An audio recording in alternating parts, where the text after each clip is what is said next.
Imagine creating a masterpiece only to have it altered or suppressed because of political ideologies. This was the reality for many Soviet filmmakers. They were the unseen artists, their voices stifled by the iron hand of censorship.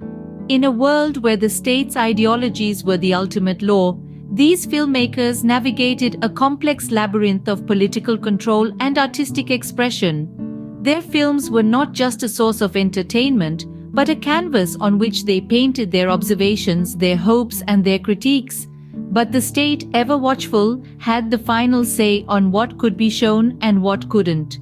The struggle between artistic freedom and political control was a constant one, a tug-of-war that kept these creators on their toes. One director who frequently faced this issue was Leonid Gaidai.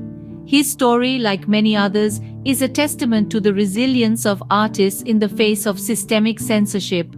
Leonid Gaidai, a renowned director, often found himself at the receiving end of the censor's red pen. His witty comedies frequently raised eyebrows among the powers that be.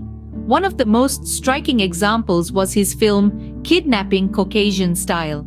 In this film, a character named Sakov, a secretary of the party committee, raised issues due to the similarity of his name to a real-life political figure. Despite the film being nearly complete, Gaidai was asked to alter the character's name. This seemingly trivial change had the potential to derail the entire production.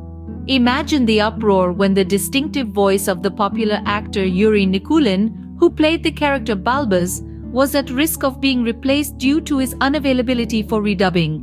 But it wasn't just the names that caused problems, it was also the portrayal of the characters themselves.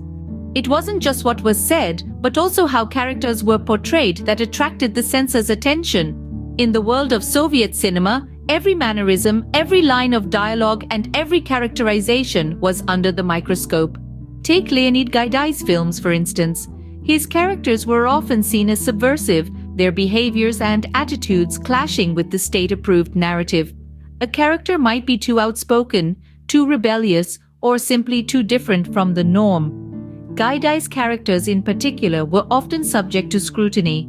His comedic creations, while loved by audiences, were seen by some as a mockery of the state's ideal citizen. They were loud, they were bold, and they certainly didn't fit the mold.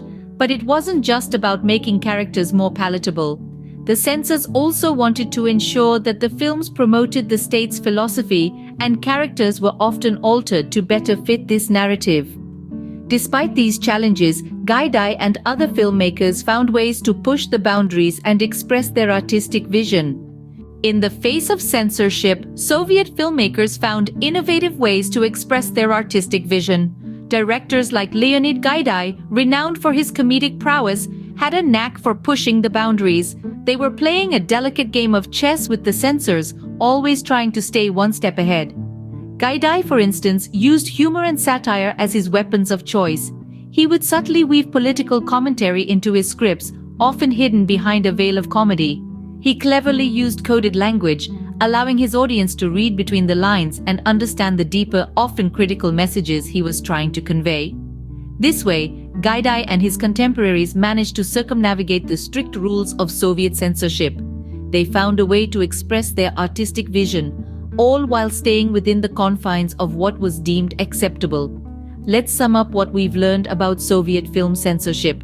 Soviet film censorship was a complex issue that deeply affected the creative process.